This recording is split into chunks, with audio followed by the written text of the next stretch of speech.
SHAKUR Stevenson was stripped of his WBC lightweight title because he announced he was stepping away from boxing. SHAKUR said on Instagram, 100K to some crooks who don't deserve it? Nah Lalani, I rather give it to you, baby girl. The WBC didn't even have shit to do with this fight, and it's eating them alive. Take your belt because it don't make me. The WBC has a rule that if a champion retires or becomes inactive, even temporarily, the belt becomes vacant so the division can keep moving. Since SHAKUR said he was stepping away, the WBC treated it as a retirement and removed him as champion. The belt is now vacant, and SHAKUR can fight for it again if he returns. This isn't new. It's happened to plenty of fighters. Manny Pacquiao, Canelo Alvarez, Devin Haney, and even Tyson Fury have all had belts stripped or declared vacant at different points because of inactivity, moving divisions, or announcing retirement. The WBC does it to keep the rankings active so contenders aren't stuck waiting for a champion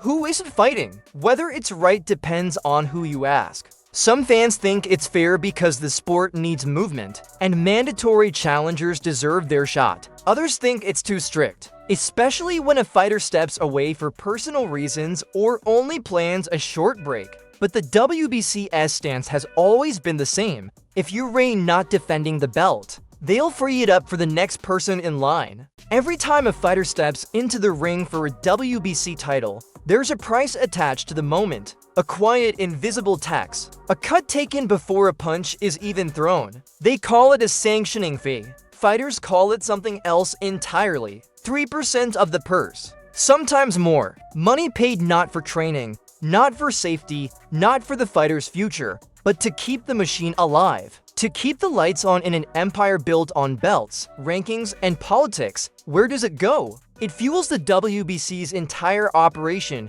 executive salaries, lavish conventions in luxury hotels, flights, dinners, and endless networking sessions, belt manufacturing, committees, inspectors, rankings, panels, drug testing partnerships, legal battles. Everything that keeps the organization powerful, visible, and in control. Champions get stripped the moment they refuse to pay. SHAKUR Stevenson felt it. Terrence Crawford felt it. A long list of fighters have learned the same lesson. The belt isn't free, and the bill always comes due. The WBC doesn't wait. They don't negotiate. They don't hesitate. And here's the part most fans never hear. The WBC is not a government agency. It's not a public service. It's a private business with its own rules, its own courts, its own punishments. They decide who fights. They decide who ranks. They decide who keeps their belt. And they decide how much you owe for the privilege of being recognized. That's why fighters talk. That's why fans question. That's why the word crooks keeps echoing through the sport, because in boxing, the punches hurt, but the politics cut deeper.